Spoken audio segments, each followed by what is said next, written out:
I'm not big for you. I'm big for me. Wow, because I really thought I was on my way.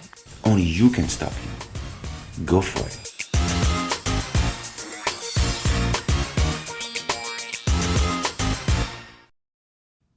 Have you ever thought of starting your own business? Or maybe you have one and you are just in need of some inspiration and tips to take it to the next level. Or maybe you just need some really great inspiration to do something great in your life. Hi, I'm Keri Murphy, and welcome back to another Inspired Living episode. I am beyond thrilled today that I have finally nailed down, because she is a very busy woman, a thought leader. And she really is the voice for women entrepreneurs. She is someone that I have kind of stalked and followed for years. And now she is a mentor to me, and I see the lives that she touches in what she does. And she reaches over 250,000 people through her social media and her Glambition radio. And again, I'm just so excited to introduce her to you today. So Allie, thank you so much for taking the time out finally to join me. And Keri did stalk me, by the way, for years. Right. Yeah, and now she has me locked in a hotel room at the Westin. Yeah, but we did get you water. We have water. We have water. And she powdered me, too. So I wouldn't shine too much. I powdered Allie Brown today. It's very exciting. Allie, I love your story. I love the woman that you are. And I've seen a big transformation in you in the last year, which, I can't wait to talk to you about as well. But you never set out to be an entrepreneur. So I would love for you to share what actually transformed for you or transpired that road for you. Well, I'm one of those gals. It's interesting. When I was in school, I remember being really envious of the kids who knew what they wanted to do. You know those kids in high school, like, I'm going to be a doctor, I'm going to be a lawyer, I'm going to be a politician, or I'm going to be a mom, or whatever it was, but they knew. And I remember thinking, it changed day to day. I'm like, I could be a rock star, like I could work, I could be a pediatrician, like it just kept going everywhere. And when I got out of school, I was a comm major, and I liked communications because you got to do a lot of stuff, writing. Were you a comm major? I was, yeah. For a minute. Yeah. Okay. I loved it because you got to do writing and photography and journalism and graphics, and I thought, this is fun because this is kind of how I am. And I graduated, and every job I had, I went through about 6 jobs in probably the span of 5 years, and kept feeling like there was something wrong with me because I wasn't happy. And all my friends and around me were like happy in their jobs, and I kept thinking, something's different. And finally, at my last job, I was working at this little ad agency in New York. And that was great because it was a small company, and if you worked at a small company, you get to do a lot of stuff. Like, you're working with the clients, but then you're fixing the fax machine and right. and dealing with the boss and helping someone with this. And I started to think, this is kind of like running my own business. And my awareness shifted when there was this guy who worked there, and he came in and out, and his name was Eric, and he was a freelancer. And I'm like, what's a freelancer? And he said, well, I kind of do what you do, but I'm on my own schedule. And he'd come back tan from the Hamptons, and I would be sitting there like, huh. It was interesting because I got so envious. And I remember then thinking, okay, what is this really about? And the envy for me was showing me something that I wanted. And my number one value, I hadn't realized it, but that helped me realize, was always freedom. I wanted freedom in my life. And I decided, honestly, I just took him out for coffee. I'm like, well, tell me more how to do what you do. And then I just quit. And I wouldn't recommend this, but this is how we roll. A lot of us, right? No plan Just got to B. jump. And went out and just started getting clients because I was getting good at writing, copywriting, business brochures, newsletters, articles, things like that. And I just knew I was so frustrated staying where I was that it was more painful to stay there than to totally take a leap. Yeah. And I think a lot of us can relate to that type of moment where you're like, this is crazy, and every rational bone in my body is telling me to stay here, this is ridiculous to leave. But I just everything had to do it. within you is saying, I have to do something different. Yeah, everything was like screaming to get out. I mean, and I didn't tell my parents, I think, for 2 months because my mom's biggest worry was health insurance. Right. How are you going to take care of yourself? What about health insurance? Yeah. The practical things. Totally. Right? Totally. There were 2 things, Allie, that I love that you said there. And the first one was like when you found yourself envious, because I think it's really easy, especially with social media these days, but to feel envy or to look at someone and say, I want that. That was a key for you. Totally. To go, what is it about that is making me feel that way? When that happens to me, even still, I'll be like, check her out. She's like hot. And I'm like, you know what? That means I need to get to the gym. Right.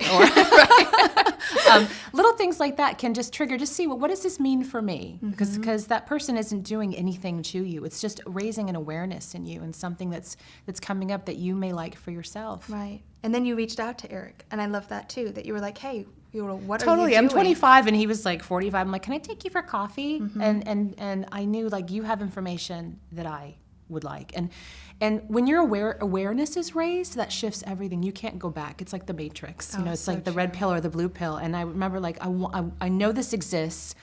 I can't not go here. I have to check this out. And that led to everything. What happened was essentially I went out and just kind of figured stuff out day by day. And I was meeting these women at networking meetings, and the turning point for me, because a lot of people see me on stage and stuff and they think that I'm a real extrovert and I love going to networking events. And I have to tell you, I guess I'm one of those what's called introvert extroverts. Like I can turn it on, but I much prefer to be cocooning at home, you know, with I'm finding that more and more too, Yes. actually. So I'd go to these things and it'd be so hard to follow up or tell them ask them for business. And so I started an email newsletter with a list of 10 people, which included literally my parents and my cat. And Avid readers. And from there, they were my biggest fans, and started sending out information on what I did know, which was marketing, writing for your business, and started to share what I knew. And people started forwarding it around, and people started referring clients to me. Now, remember, I didn't have a website. I was using AOL. Do you remember the AOL CD? Yes, Okay. yes, I do. Do you remember that when you Yes, picked up I one of do. those Yep. and like you And were you like, had to put it- oh my god, like it just the whole We're not world dating changed. ourselves. No, at all. The whole world just changed, and it was phenomenal. And I think it's really important right now. We take for granted that you open your phone now and you're connected to millions of people. Yeah, in a second. Around the world. I mean, that was revolutionary when that happened. And for your $14.95 a month or whatever it was, you were suddenly connected to all these people. And I thought, you know what, I like this. I know I still need to get out and talk to people, but instead of marketing one-to-one, I can market one-to-many. Then, long story short, women started asking me, how are you marketing? How are you doing this? And I thought, you know what, I'm going to write something that will teach you and I'm going to sell it to you. This is perfect. So I wrote an ebook that taught them how to publish an email newsletter and gain business. And then they said, how are you selling ebooks online? And so then I started teaching that. And then, so the whole career that everyone has seen happen for me was really just me doing something and then turning around and teaching it. And also listening to what people wanted from you. Because people ask probably all the time for things. And, and if you get asked enough, you go, oh my gosh, that's a product. Right. Or that's something else that I need to address. And you know what holds up most of us? I think we think, well, someone's already written a book on that, or someone's already teaching that. And I remember when I got online and was looking at newsletters and e-zines, there were hundreds of things that people had published. And I was really intimidated, and I'm thinking, well, I'm not the expert on this, and I don't know why I should be the one to talk about it. But then I looked at some of their stuff, and I'm thinking, well, this is good, but it doesn't really address these people, and I like their style, but this content isn't good. And I'm like, I'm just going to do it. And you have to remember that some people will resonate with you. That's why there's all kinds of different companies and people and products, because you have to find the good match, and you will be a good match for somebody for whatever you offer. And I do think that the competition often scares people, but you do have to take that leap. And you made that leap, and then one day you actually went to your ATM and had $18.56. I ran out of money. Right? Something that entrepreneurs know nothing about. It wasn't right? surprising. I'll go back to that in a second, but it's so funny. Now on my Glambition radio show, I'm interviewing these women with these $50, $100 million companies. I have never heard one of them ever say, I waited until I had all the time and money I needed, and then I started my business. Everyone bootstrapped, put stuff on credit cards, asked for loans, just figured it out. And I share that ATM story now because I didn't before. And then there was one event that it just kind of came to me, and I'm like, I think I should share this. And I shared this on stage, that there was one night within that first year when I started my business, and I was wondering how it was going to keep going. And I went to an ATM to take out a $20 bill, and I couldn't. I don't mean because I didn't know how to take it out. I mean the 20 was too much. It was $18.56. And I will never forget that number, because I remember just standing there kind of in disbelief going, and this is where those voices in your head start going, who do you think you are? You are crazy. Running a business. Who are you to be doing this? And I remember going home and just having like the cup of soup and sitting there and seriously debating whether to give up. But I still didn't. There's still something in there that was like, you know what? One day at a time, I'll have my cup of soup. I'm okay. I'm above ground. It's a good day. Yeah. We're going to figure it out. And the money thing for me has really become learning about the energy of it and knowing that my definition now of financial freedom has changed. And it used to be having a certain amount of money in the bank. And by the way, that keeps going up. Like you feel I'll feel safe when I have this much. And then you're like, well, I don't know, this much. And then it drops down and then, it moves around. So you realize money is energy. It's always going to be shifting. Yeah. So my definition of financial freedom now is that if you took all this away from me, I know how to do it again and again and again and again. And that is the power in learning how to build a business, how to market yourself, and all of this stuff that we teach, because if you take that away, you can just do another business and then another business and then keep capitalizing on that. And the investing in yourself, which we have talked about privately many times, is incredibly powerful. It's a game changer. Let's talk about that. Tell them Game your changer. experience with that. So you have this great program called Elevate, and I've been an entrepreneur for years, but this coaching world was new to me. And I remember someone had introduced me to your website, Allie, at one point, and I'm like, oh, I don't need that. I don't know who this Allie is, and I don't need her. Because I wasn't thinking about that at the time. I had just moved to LA, pursuing the TV hosting stuff. But I did watch you, and I've seen, so much of impact that you've had on the lives. And I said, finally, you know what? I'm going to check her out. So it was ticking down to literally on your website to sign up for Elevate. It was like 4, 3, and I'm like, and at that point, it was $300 a month. I was new into this world, and it was so scary. I really did not know how I was going to make that payment every month. What made you say yes? I just knew that I needed help. I knew that you knew what I didn't know, and that if I was going to become successful, I had to work and partner with someone that was doing what I wanted to do. And I had never done that. I've been a serial entrepreneur, but I've never invested in mentorship. And in the 3 years, the growth that I have experienced, Allie, it would never have happened if I didn't take that step and invest in what you offer. And your program is fantastic, and I love it. But what I love more is that you really help women step into this greater version of themselves. And that money energy, I can't tell you how many people I talk to that say, Keri, I'd love to work with you, or I'd love to work with an Allie, and I just can't afford it. And then they stay where they're at year after year, day after day. Yeah. And if you're waiting for the money to be there, it has been what I really feel changed my life and has helped build the business I have today. Yeah. I have never been truly prepared for anything I've taken on. Isn't that the truth? And I say that and it sounds funny and ridiculous, and it's absolutely true though. So many women wait until they think they're going to have more money or more time or it's the right time. And if you have some type of inkling or that little power surge like you're supposed to be doing something, spending money and investing in yourself is the best way to get that going, because 2 reasons. Number one, just the energy of it, because the space that you give through and invest through and spend through is the same space you receive through. Yeah. So if you're like this, money can't circulate. But if you're opening up, there's a lot of room for that money to flow. You kind of feel it almost in your body when we talk about that. It's the energy is going to flow. And the second reason is it puts your back against the wall. And women, this is something I see again and again, and it's fascinating that we typically do not go step out and take a big risk unless our back's against the wall. Then we're like, that's it, I'm doing this. Otherwise, it's too easy to go, this is uncomfortable. Right. I'm going to stay here. This is too much. Yeah. Or people are talking about me on Facebook, which we just talked about today. Yes. Or, just you're putting yourself out there, and if there's no plan B and you get yourself going, I promise, this is what unlocks everything. It is that faith. And I talk a lot about the faith and walking faith. And, we're not talking about religion, whatever your belief system is, but that's when you're getting out and it's believing in yourself and believing in what you can create. Even when a lot of the data may not be directing you to think that this is going to work right away. Right. You just know. You know something's going to change. You know what, Allie, you have built something that I think a lot of women aspire to have. You have a global brand. You have built a multi-million-dollar business. You are really seen as an industry leader, and you're really stepping in now to more of being a thought leader. And and this is like before mentorship and coaching was as big as it is today. What was it that you did that you felt like was what got you to where you are? It's a good question, actually.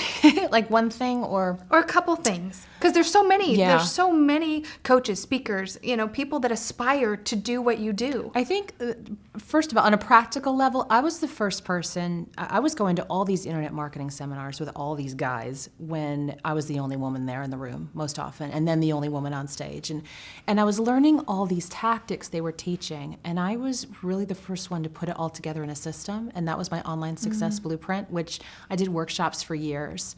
Then on the more, leadership level, I always just keep moving ahead and thinking, what do I need to learn? What do I need to work on? And then I turn around and teach it. So I hope that answers your question. Those two things, I'm always taking things that I'm out learning, and I'm attending Forbes Women's Summit and some incredible events. I'm making connections for the clients that I work with personally. I'm bringing back stuff that I learn. I think a lot of people get to the point that they're leading online or teaching online, and they're not out They there stop growing. up-leveling. Yep. And you see some people have done that. And believe me, I get comfy sometimes, and I'm like, Sure. I'm staying home for a while. Right, Like, yeah. Especially now that I have the twins Yeah. and the family and all that. But I'm in this exciting new place now. I'm like, okay, what's next? I'm getting a little power surge. So let's talk about that. So 2 years ago, Yes. you had a gorgeous house on the beach, right? We're getting nationally recognized, changing lots of lives. And then you had twins. And you're still doing all that. But And I talk figured about out how it happened, by the way. You did? Okay, good. That's a whole nother video. What Moms, they say don't is worry. true. Yeah. I We won't finally be going met to the that. right guy. Yes. When I was 41, and ladies, I waited a long time. And, it gets me emotional. I had this perfect life and just was so waiting for that right partner, and tried on a few of the wrong partners, and was married once years ago, a few years, nice guy, but the wrong guy when I first moved to LA. We lived, you could probably see the apartment building here in this one bedroom, and we're just so excited to be moving to California. So 2 years ago, just about two and a half years ago, I was single, and I am now living in Scottsdale, Arizona with an amazing Australian man, our twin babies, who are 16 months right now. My mom, who, was so worried about the health insurance. Now I bought her a house. It's the house behind ours. She's like, honey, you did good. Yes. Yeah. She still doesn't know what I do. Your family will Mine never doesn't really understand it either. And she's my biggest fan, but my biggest critic sometimes too. Sure. That's your family. Yep. And my life has just changed phenomenally and fantastically. And for me, I wasn't sure actually I wanted kids for a long time. I was really on the business track, and I was traveling. I'm just thinking, well, this is great, and if it happens, it happens. And then boom. So It happened. it happens, and double your productivity. Yeah. So let's talk about productivity. I'm sure there's lots of moms watching that go, well, that's great, Allie. Good for you. Like, you were single and you could do this. And I'm a mom that has kids at home that aspire to create something, and I don't feel like I have the time, the energy, the resources. Yeah. What would you say to that? It's interesting. When I was single, I heard, oh, well, you can do this, Allie, because you're single and I have a family. And now I have a family. And they're like, well, you can do this because you have a husband. And, it comes down to you. And don't panic about your resources. Just get resourceful. Figure out what's important to you. And I'll tell you, what the kids changed for me is I'm not as, I want to use the word neurotic. I'm not as, that was a joke. Well, oh, sorry. I'm very serious about this. It's a good She's conversation. like, you were neurotic. You were. I'm not as, and moms will know this, it just kind of clears your plate, and there's only a few things left that really, really matter. And just a lot of the stuff that used to bother me now, I just don't give a shit. Like, the things people will say online, ridiculous things on Facebook, and I mean, any of you online, this happens. You can say the sky's blue, and they'll start arguing with you. Someone's be like, "You're wrong. This is all crap. You're fake. Right? Is this you're fake?" Just it's interesting when you step up. Stuff will happen, and this is a lot of the stuff that women don't realize that comes with leadership, and it's nothing to do with you, but how you respond has everything to do with your growth. And when that stuff happens. This is a whole other course we could do, a whole other call. So great. But what's interesting now is I made a list of just the people whose opinions really matter to me. And that includes my That's family, great, yeah. and that includes my clients and the women who are here to grow. And the rest of the women, you know, if I rub you the wrong way, no problem. You don't have to like my page or love my You video can unlike channel. me. We You cannot can be unlike friends, me. right? And then there's sometimes people who argue with you. I'm going to unlike you, and then if you don't write back, I'm going to unlike you today. I'm like, go, Please, unlike, go away.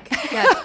And you know okay. what? Women are raised with thinking, I just need to be liked. I Yes. want people to like me. And I was that little girl. If you didn't like me, I went home and just cried. Aw. And now, you know, it's one of the greatest lessons I've learned, that when you're truly passionate about what you're doing and you're committed to making a difference, that not everyone's going to like you, not everyone's going to agree with what you say. And it's a hard thing, I think, for women to handle. You know, when someone says something nasty on a Facebook page, or, you know, says something else out of context, they don't even know you, and they start, how do you really decipher, you know, what you let penetrate, you know, that heart of yours, and how you show up? What I did when that started happening is it was funny, it was great, because a mentor said to me, do you want to be liked or do you want to be respected? Ooh, I like that. And for women, shifting to the positioning yourself in your business, the leadership and the respect that, you know, your credibility and what you have to offer, like shifting all of that for me took away that you need to like everything I say kind of thing. And going back, if you look at just in history, women, if you went back to like cavewoman days, if we spoke up, if we were out of line, like we were kicked out of the tribe. Right. You would die. Yeah. And literally, you know, we were talking about this today in the coaching program here, but like you feel this in your body sometimes when you're getting attacked or where someone doesn't like you and you're thinking, you feel unsafe.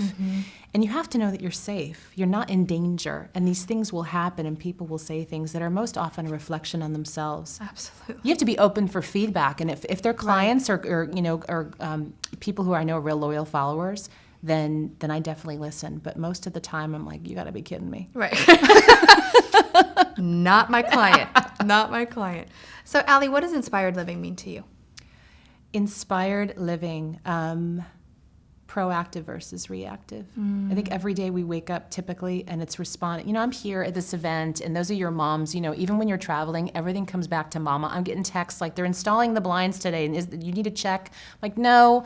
I told them that to run the card and then, oh, Maddie's going to the doctor and all this stuff. And we spend our day reacting instead of saying, what kind of day do I want to have today? And I think we need to do more of that. Brilliant. Love that. Allie, you're amazing. Thank you for what Love you're you. doing. Thank you for the contribution you're making in this world. You're You've welcome. certainly changed my life, and I know you've changed thousands of others. We so could do a whole day. We This can. would be fun. We're going to do a lot more stuff. So thank you for watching this Inspired Living interview. I hope that it inspired you to go out there and play a little bit of a bigger game in your life.